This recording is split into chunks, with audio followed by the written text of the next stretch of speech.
Welcome to Farm Here Daily, a Field Forward podcast. I'm your host, David Geiger. Today on Farm Here Daily, a look at Iowa politics. We go over farm needs, investments, water quality, and expectations with State Auditor Rob Sand, who's running for governor. Please be sure to like and follow the podcast as well as our social media at Field Forward Pod. We would love to have you join our community, keeping folks informed about what is affecting our farmers. This is Farm Here Daily.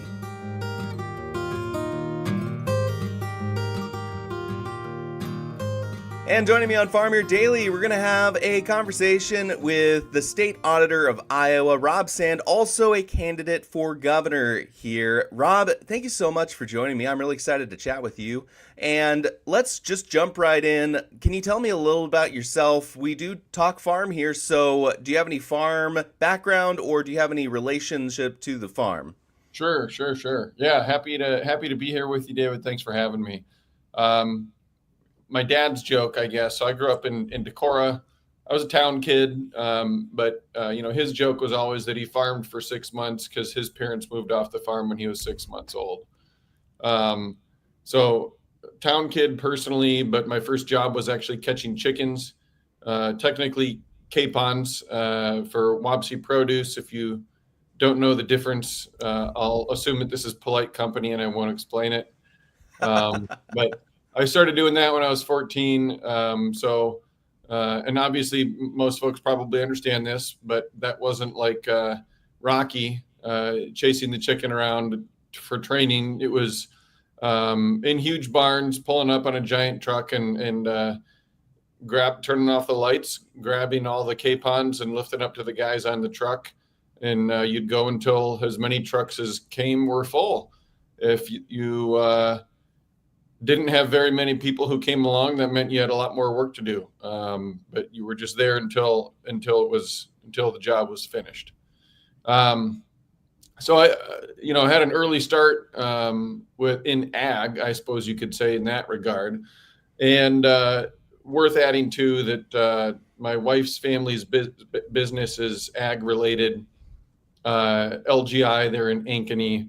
They make pet food, soup stock, soup broth. They've got a rendering plant.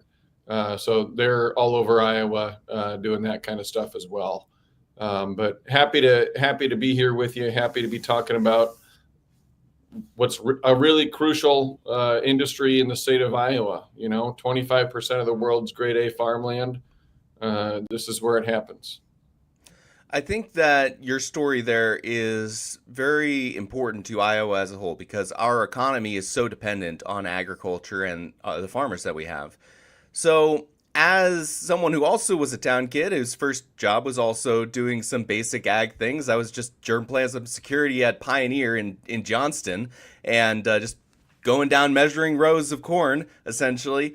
So I think a lot of us have that background of something agriculture related. What's then the important point of agriculture as a candidate for governor here? What do you focus on when you try to think of that aspect of our economy and that demographic of our producers? Well, I think the bottom line is we want prosperity. I mean, if agriculture is doing well in the state of Iowa, everybody is doing well. That means our towns are doing well. That means our small business owners are doing well. That means our public schools are doing well. And so we want to focus on ways to make sure that agriculture is resilient in the state of Iowa and prosperous.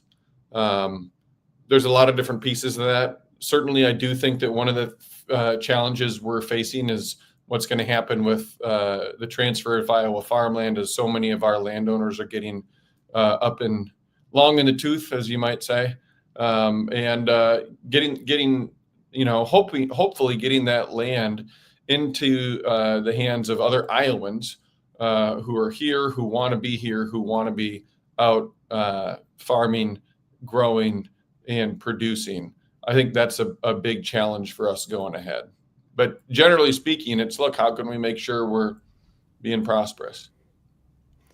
I tried to stay pretty apolitical as a broadcaster. So I'm going to try to describe how I think the generalities of what's known as opposed to if you actually believe it or not.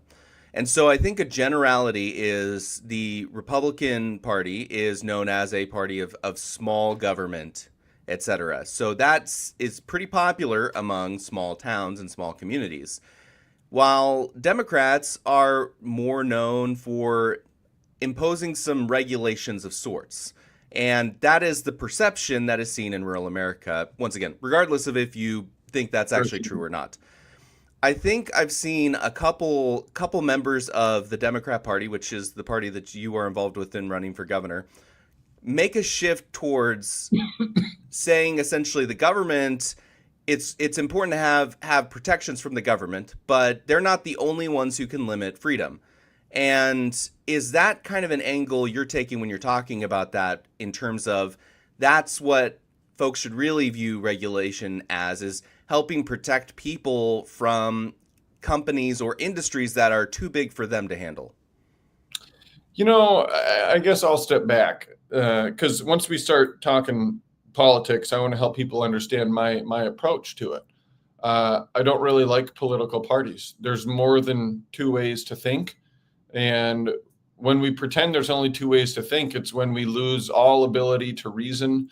And it's when we lose the ability to, frankly, hold elected officials accountable because too many people, both in both parties, they're not concerned about anything other than, oh, I'm going to vote for this party. And that enables that party to be corrupt.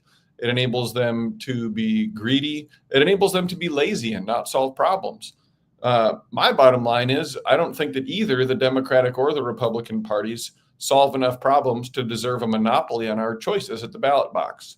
Uh, I think that we have seen some problems in the state of Iowa, primarily gutting the auditor's office, literally making it harder for the auditor's office to find misspent money, right?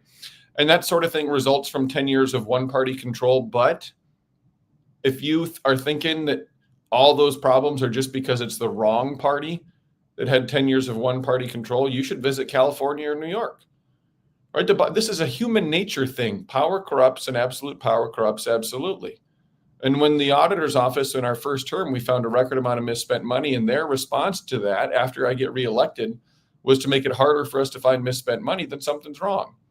Now, I don't like political parties. I registered as a Democrat because you have to pick a party in order to vote in a primary in Iowa. That's wrong. Here we are in a country that celebrates Independence Day, and yet we tell independent voters that they're less equal, right, than the rest of us.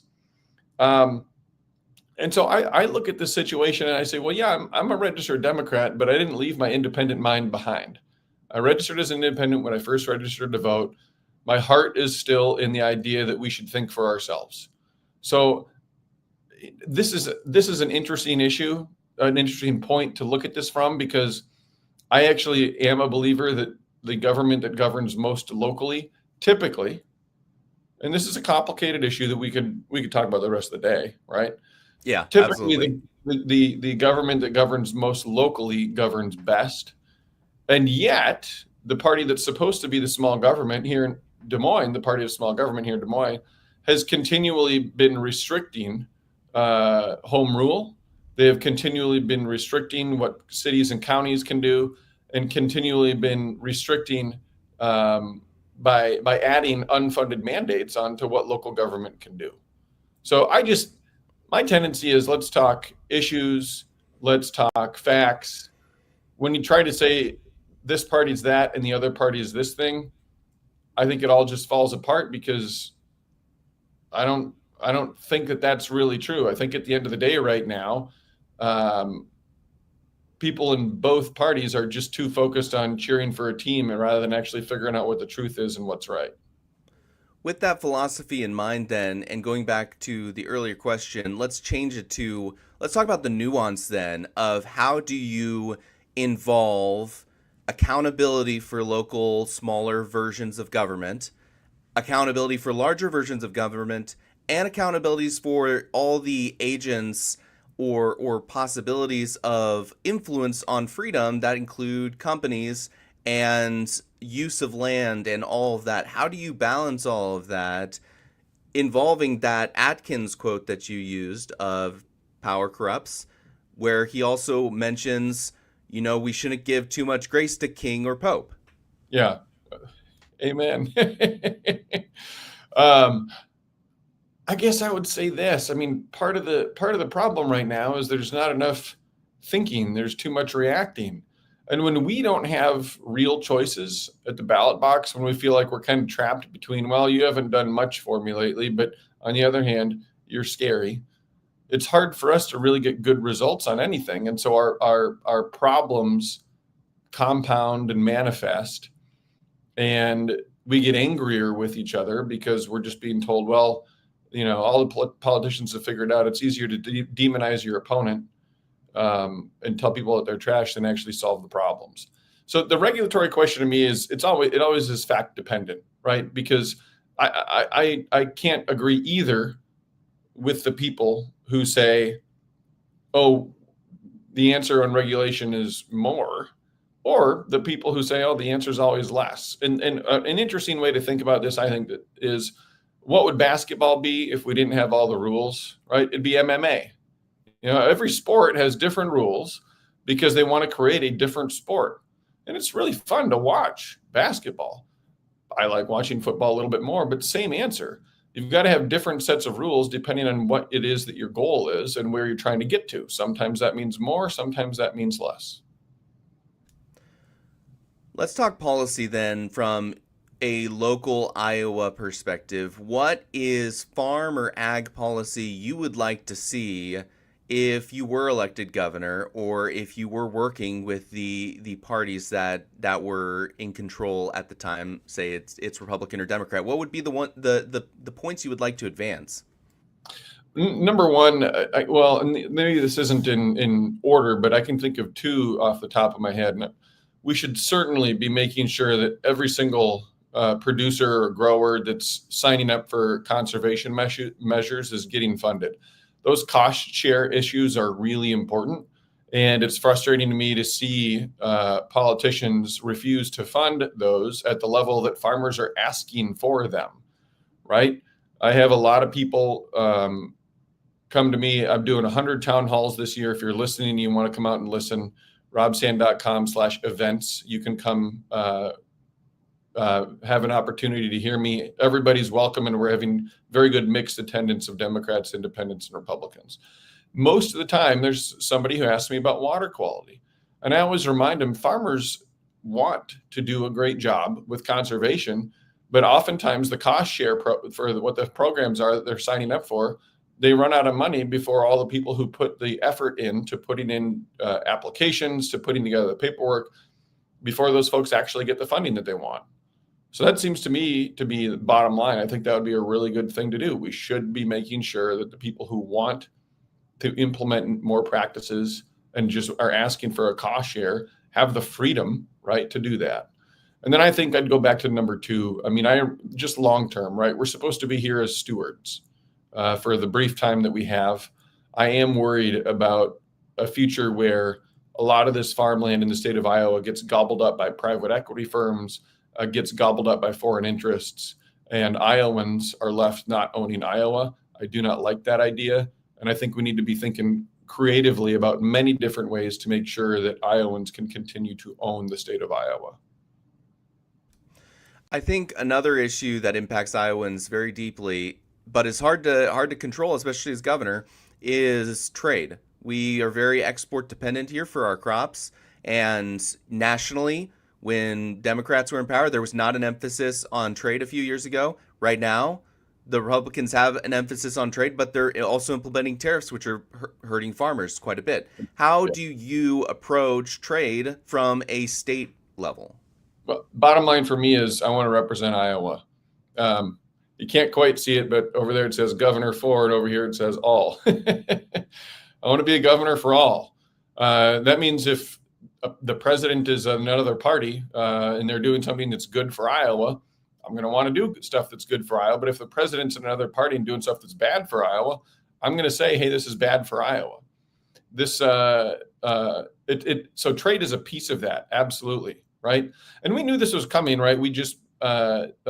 China built the biggest single deep water port on the planet in Peru during the first round of tariffs in the first presidency for Donald Trump, because they figured, okay, if this is what this is going to look like, then we need to have an easier way to access Brazilian products. And It's like last time around they built the spigot. That means this time around all they had to do is turn it on. That's bad for Iowa. It's bad for Iowa farmers. It's a reason that I think we're under break even right now for a lot of farmers in the state of Iowa, and we should be standing up against that. But this is part of this is the problem that I'm talking about when I say that people are so focused on partisanship rather than public service, right? It's not just the tariffs. And God bless Chuck Grassley. He was one of the only ones who was willing to say, this isn't going to work. Everyone else is just cheerleading. And then when the president said, hey, Coca-Cola, I want you to start using real sugar instead of high fructose corn syrup, that's bad for the state of Iowa. That's bad for Iowa corn growers. It doesn't have a meaningful impact on health. But nobody out in D.C. representing the state of Iowa, the corn state, said it stuck up for the corn state. And that doesn't make sense to me. Come on. Represent the people that sent you there, not your party. Absolutely. That did receive a lot of criticism from statewide commodity groups as well. I know you have to go here soon, so I want to just ask one important question I think is on the minds of a lot of farmers when it comes to the state level of governance. And that is, you mentioned it before, water quality. Do you think that our current voluntary system is working for where farmers are able to implement conservation practices to the level of which we are able to continue pushing as long as we continue funding? Or is that something where you think there needs to be more oversight? Well, let me put it this way, right? We had half of Iowa's beaches close this year. Now, we also have seen the legislature, again, politicians, literally making it harder to figure out to what degree there's a water quality problem. I do believe we have a water quality problem. I think most people can look at what is reported in the newspaper and know that. And yet, the legislature defunded 500 water quality monitors that would help us figure out what the issue is and where it is. They went from, in addition to that, from 80 nitrate monitors to 20. So I think we do have a water quality problem. What does that mean about the approach that we take to resolve that? I'm sitting down, I'm listening to people, listening to commodity groups, listening to farmers, listening to folks kind of on every angle of this, because I want my approach not to be a political one that just is sort of taking somebody's plan off of a shelf on my side, so to speak, and waving it around and saying, this is what we should do. But I spent 7 years as the chief public corruption prosecutor in Iowa, 2 terms as the state auditor. Those are both really fact-based jobs. And I want to listen to folks and hear what they have to say and figure out something that is achievable, right? And also impactful. That means that it's going to be something that most people can look at and say, yeah, that's a good idea. That would make a difference and I can support it. I think there's a lot of back and forth on the idea of voluntary versus not voluntary. I really think that we should just be focused on, well, what is the situation? The situation, I think, is that we have a water quality problem. And then what is the solution? Sitting here today, I've got more work to do on figuring out that, having a lot more conversations. But before this campaign gets too close to election day, we'll come out with a plan. And if folks want to talk to me about that and share their opinion, please reach out. robsand.com is the website you can visit. Again, this is something I want to listen to people and hear their perspectives about, because I want to be a governor for all. I think that means making sure that we can have an incredibly prosperous and resilient agriculture system in the state of Iowa, where we are the #1 ag state in the country. And also we can have clean water. And I think that the people who tell you that we can't have both, they're really just trying to divide you. They're trying to divide us. And look at where that has gotten us. It's not good for us. That to me, I want to add too. I mean, a lot of this comes down to me as to a question of faith. When I was growing up, we were in church on Sundays. I've got an aunt that does religious artwork, an uncle that was a pastor.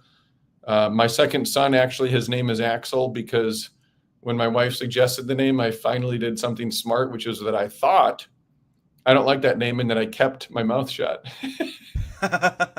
Right. I looked it up in the big Scandinavian book of names that we're using, because I'm mostly Norwegian and she's mostly Danish. And it turns out Axel means father of peace. I immediately thought of the Sermon on the Mount, "Blessed are the peacemakers," and I knew I wanted to name him Axel at that point. So this to me is it's the right way to approach this. We're supposed to try to get along, and I see far too few people in politics making any effort to get along with people, and way too much shouting.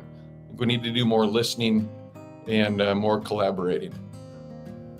I appreciate your candor. Rob Sand is the state auditor for Iowa, as well as a candidate for governor here. Rob, thank you so much for your time on Farm Your Daily. Yep, happy to be here. Thanks for having me. Happy to come back too. This is Farm Your Daily, a Field Forward podcast. Thank you so much for listening. Again, in order to continue to produce this type of local content, we would love to have you join our community. So please follow the podcast as well as our social media channels at Field Forward Pod. You can also find me on social media at Geiger Reports. Again, I am your host, David Geiger, and I'll be back again tomorrow, everybody.